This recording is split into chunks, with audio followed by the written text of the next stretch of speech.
ಈಸಿಯಾಗಿ ಕ್ವಿಕ್ಕಾಗಿ ಈ chicken green ಮಸಾಲಾನ ಹೇಗೆ ಮಾಡೋದು ಅಂತ ನೋಡ್ಕೊಂಡು ಬರೋಣ ಬನ್ನಿ. ಗ್ರೀನ್ ಚಿಕನ್ ಗ್ರೇವಿ ಮಾಡಲಿಕ್ಕೆ ನಾನು ಇದನ್ನು ಫಸ್ಟು ಎಣ್ಣೆಲಿ ಹಾಕಿ ಫ್ರೈ ಮಾಡ್ಕೋಬೇಕು. ಮಿಕ್ಸಿಗೆ ಹಾಕ್ಕೊಳ್ಳಿಕ್ಕೆ ನಾನಿಲ್ಲಿ ಬೆಳ್ಳುಳ್ಳಿ ತೊಗೊಂಡಿದ್ದೀನಿ, ಆನಿಯನ್, ಚಿಲ್ಲಿ, ಕೊತ್ತಂಬರಿ ಸೊಪ್ಪು, ಪುದೀನ ಸೊಪ್ಪು, ಚಕ್ಕೆ, ಏಲಕ್ಕಿ ಹಾಗೆ ಲವಂಗ, ಇದಿಷ್ಟನ್ನ ಎಣ್ಣೆಯಲ್ಲಿ ಫ್ರೈ ಮಾಡ್ಕೋಬೇಕು. ಬನ್ನಿ ಎಣ್ಣೆಯಲ್ಲಿ ಫ್ರೈ ಮಾಡ್ಕೊಳ್ಳೋಣ. 2 ಸ್ಪೂನ್ ಆಯಿಲ್ ಹಾಕ್ಕೊಂಡಿದ್ದೀನಿ ಪ್ಯಾನಲ್ಲಿ ಬಿಸಿ ಮಾಡಲಿಕ್ಕೆ. ಇಲ್ಲಿಗೆ ನಾನು ಚಕ್ಕೆ, ಲವಂಗ, ಏಲಕ್ಕಿನ ಹಾಕ್ಕೊತೀನಿ. ಸ್ವಲ್ಪ ಎಣ್ಣೆಯಲ್ಲಿ ಫ್ರೈ ಮಾಡ್ಕೊಳ್ಳೋಣ.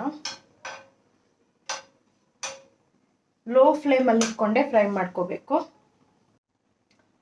ಸೊ ತುಂಬ ಬಿಸಿ ಆಗೋದು ಬೇಡ ಚಕ್ಕೆ ಲವಂಗ. ಸೊ ನಾನು ನೆಕ್ಸ್ಟು ಚಿಲ್ಲಿನ ಹಾಕ್ಕೊತಾ ಇದ್ದೀನಿ. ಇದನ್ನು ಕೂಡ ಫ್ರೈ ಮಾಡ್ಕೊಳ್ಳೋಣ ನೀಟಾಗಿ.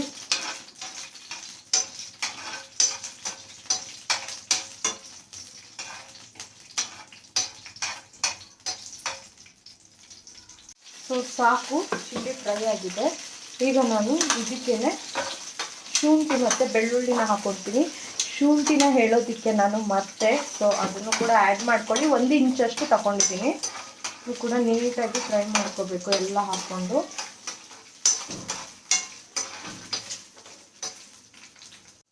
ಸೊ ಈಗ ನಾನು ಆನಿಯನ್ನ ಮಿಕ್ಸ್ ಮಾಡ್ಕೊಳ್ತೀನಿ ಇದಕ್ಕೆ.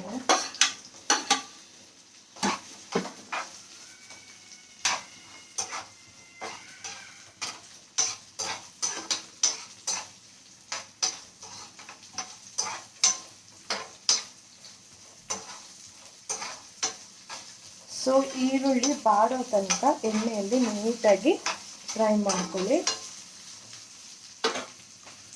ಸೊ ನಾನು ಇದ್ರ ಜೊತೆನೆ ಸ್ವಲ್ಪ ಕಸ್ತೂರಿ ಮೆಂತಿನ ಕೂಡ ಆ್ಯಡ್ ಮಾಡ್ಕೊತೀನಿ. ಸೊ ನೋಡ್ತಾ ಇರ್ಬೋದು, ಇದು ನೀಟಾಗಿ ಬಾಡಿದೆ. ಸೊ ಈರುಳ್ಳಿ ಎಲ್ಲ ನೀಟಾಗಿ ಫ್ರೈ ಆಗಿದೆ. ಸೊ ನಾನೀಗ ಗ್ಯಾಸ್ನ ಆಫ್ ಮಾಡಿಕೊಂಡು ಕೊತ್ತಂಬರಿ ಸೊಪ್ಪು ಮತ್ತು ಪುದೀನನ ಇದಕ್ಕೆ ಆ್ಯಡ್ ಮಾಡ್ಕೊಳ್ತೀನಿ.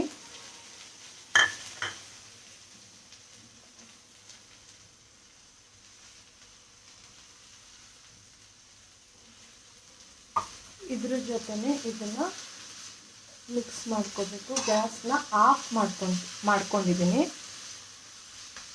ಈ ಬಿಸಿಯಲ್ಲೇ ಇದನ್ನು ನೀಟಾಗಿ ಮೇಲೆ ಕೆಳಗಡೆ ಮಾಡ್ಕೋಬೇಕು. ನೀಟಾಗಿ ಮಿಕ್ಸ್ ಮಾಡ್ಕೋಬೇಕು. ಇದನ್ನ ತಣ್ಣಗಾದ್ಮೇಲೆ ಮಿಕ್ಸಿಗೆ ಹಾಕ್ಕೊಂಡು ನೈಸ್ ಮಾಡಿ ರುಬ್ಕೊಂಡು ಆಮೇಲೆ ಗ್ರೀನ್ ಚಿಕನ್ ಗ್ರೇವಿಗೆ ಹಾಕೋದಕ್ಕಾಗುತ್ತೆ. ಸೊ ನೋಡ್ತಾ ಇರ್ಬೋದು, ಸೊ ಬಿಸಿಗೇನೆ ಇಷ್ಟು ಬಾಡಿದ್ರೆ ಸಾಕು. ಗ್ಯಾಸ್ನ ಆನ್ ಮಾಡಿಕೊಂಡು ಇದನ್ನು ಫ್ರೈ ಮಾಡೋದು ಬೇಡ. ಪುದೀನ ಮತ್ತು ಕೊತ್ತಂಬರಿ ಸೊಪ್ಪನ್ನ ಸೊ ಇದೀಗ ತಣ್ಣಗಾಗೋದಕ್ಕೆ ಬಿಡಬೇಕು. ಸೊ ಇಲ್ಲಿ ನಾನು ಗ್ರೀನ್ ಚಿಕನ್ ಗ್ರೇವಿನ ಮಾಡಲಿಕ್ಕೆ ಸ್ಟಾರ್ಟ್ ಮಾಡಿದ್ದೀನಿ. ಸೊ ಫಸ್ಟು ಗ್ರೇವಿ ಮಾಡ್ಕೊಳ್ಬೇಕಾದ್ರೆ ಈಗ ಇದಕ್ಕೆ ಮತ್ತೆ ಪುನಃ ಫ್ರೈ ಮಾಡಲಿಕ್ಕೆ ಆನಿಯನ್ ಮತ್ತು ಟೊಮೆಟೊನ ತಗೊಂಡಿದ್ದೀನಿ.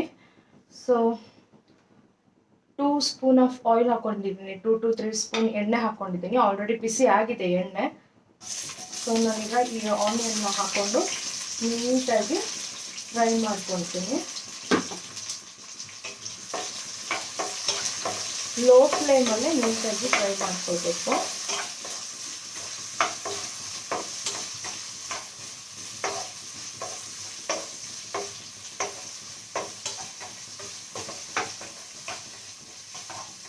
ನೀಟಾಗಿ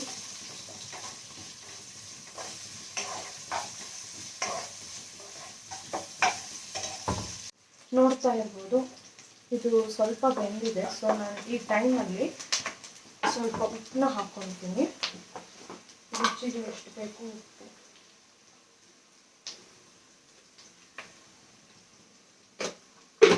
ಉಪ್ಪು ಮತ್ತು ಸ್ವಲ್ಪ ಅರಿಶಿನ ಪುಡಿನ ಆ್ಯಡ್ ಮಾಡ್ಕೊಳ್ತೀನಿ ಇಲ್ಲೇ.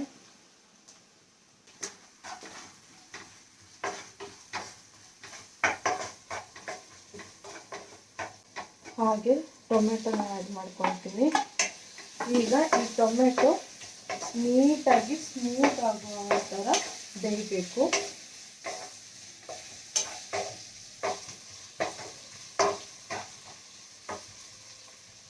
ಸೊ ಸ್ವಲ್ಪ ಹೊತ್ತು ಲಿಡ್ನ ಕ್ಲೋಸ್ ಮಾಡ್ತೀನಿ, ಬಿಕಾಸ್ ಅದು ನೀಟಾಗಿ ಫ್ರೈ ಆಗಲಿ ಟೊಮೆಟೊ ಮತ್ತು ಈರುಳ್ಳಿ. ನೋಡ್ತಾ ಇರ್ಬೋದು ಇದು ಆಲ್ಮೋಸ್ಟ್ ಫ್ರೈ ಆಗಿದೆ. ಸೊ ನಾನೀಗ ಇದಕ್ಕೆ ಚಿಕನ್ನ ಆ್ಯಡ್ ಮಾಡ್ಕೊತೀನಿ. ಒಂದೊಂದು ಅರ್ಧ ಕೆಜಿ ಚಿಕನ್ ಇದೆ, ಚಿಕನ್ನ ಆ್ಯಡ್ ಮಾಡ್ಕೊತೀನಿ.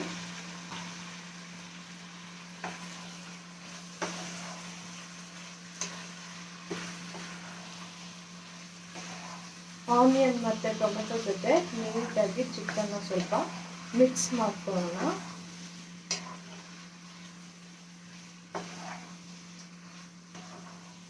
ಸೊ ಆಗ ಹಾಕಿರೋದು ಸ್ವಲ್ಪ ಉಪ್ಪು ಕಮ್ಮಿನೇ ಹಾಕಿದ್ದೆ ನಾನು.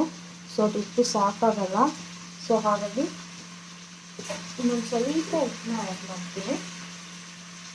ಜಾಸ್ತಿ ಬೇಡ, ಸ್ವಲ್ಪ ಆ್ಯಡ್ ಮಾಡ್ತೀನಿ. ಸೊ ಇದನ್ನ ಈಗ ಬೇಯೋದಕ್ಕೆ ಬಿಡೋಣ. ನೋಡ್ತಾ ಇರ್ಬೋದು ಇದು ಆಲ್ಮೋಸ್ಟ್ ಬೆಂದಿದೆ ಚಿಕನ್ನು. ಸೊ ಮಾಡ್ಕೊಂಡಿದ್ನಲ್ಲ ಮಸಾಲನ ಅದನ್ನು ನಾನು ಇದಕ್ಕೆ ಆ್ಯಡ್ ಮಾಡ್ತೀನಿ.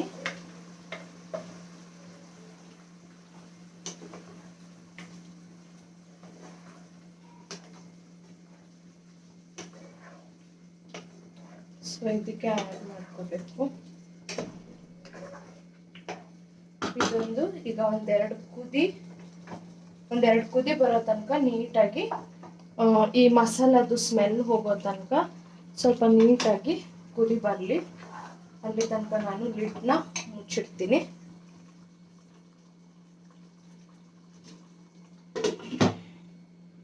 ಸೊ ನೋಡ್ತಾ ಇರ್ಬೋದು ಇದು ಆಲ್ಮೋಸ್ಟ್ ಬೆಂದಿದೆ, ಸಾಕು. ಸೊ ನಾನು ಇದಕ್ಕೆ ಸ್ವಲ್ಪ ಕೊತ್ತಂಬರಿ ಸೊಪ್ಪನ್ನ ಹಾಕೊತೀನಿ. ಶುಂಠಿ, ಹಸಿಮೆಣಸು ಅದೆಲ್ಲ ನಾವು ಮಿಕ್ಸಿಗೆ ಹಾಕೊಂತೀವಲ್ಲ, ಅವಾಗ ಬೇಕಾದ್ರೆ ನಿಮಗೆ ಹುಳಿಗೋಸ್ಕರ ನೀವು ಹುಣಸೆ ಹಣ್ಣನ್ನ ಯೂಸ್ ಮಾಡ್ಕೋಬಹುದು. ಇಲ್ಲ ಅಂದ್ರೆ ಹುಣಸೆ ಹಣ್ಣನ್ನ ಸ್ಕಿಪ್ ಮಾಡ್ಕೊಂಡು ಆಮೇಲೆ ಬೇಕಾದ್ರೆ ಲೆಮನ್ನ ಆ್ಯಡ್ ಮಾಡ್ಕೋಬಹುದು. ನಾನು ಹುಣಸೆ ಹಣ್ಣನ್ನ ಸ್ಕಿಪ್ ಮಾಡ್ಕೊಂಡು ಇಲ್ಲಿ 1 ಲೆಮನ್ನ ಆ್ಯಡ್ ಮಾಡ್ತಾ ಇದ್ದೀನಿ, ಲೆಮನ್ ವಾಟರ್. ಸೊ ಇದನ್ನ ನೀಟಾಗಿ ಮಿಕ್ಸ್ ಮಾಡ್ಕೊಳ್ಳೋಣ. ಇದು ಆಲ್ಮೋಸ್ಟ್ ಆಗಿದೆ, ಫ್ರೈ ಆಗಿದೆ. ಸೊ ಇದಕ್ಕೊಂದು ಟೇಸ್ಟ್ ಬರಲಿ ಅಂತ ಹೇಳ್ಕೊಂಡು ಸ್ವಲ್ಪ ನಾನು ಫ್ರೆಶ್ ಕ್ರೀಮ್ನ ಆ್ಯಡ್ ಮಾಡ್ತೀನಿ. ಒಂದು ಸ್ವಲ್ಪ ಟೇಸ್ಟ್ ತುಂಬ ಚೆನ್ನಾಗಿ ಬರುತ್ತೆ ಫ್ರೆಶ್ ಕ್ರೀಮ್ನ ಆ್ಯಡ್ ಮಾಡಿದರೆ. ಸೊ ನೋಡ್ತಾ ಇರ್ಬೋದು ಗ್ರೀನ್ ಚಿಕನ್ ಗ್ರೇವಿ ರೆಡಿ ಆಗಿದೆ.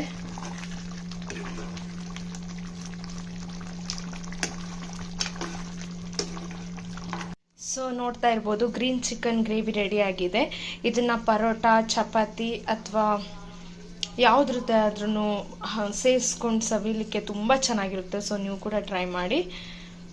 ಈ ವಿಡಿಯೋ ನಿಮಗೆ ಇಷ್ಟ ಆದರೆ please like, share and please subscribe my YouTube channel. Thank you for watching.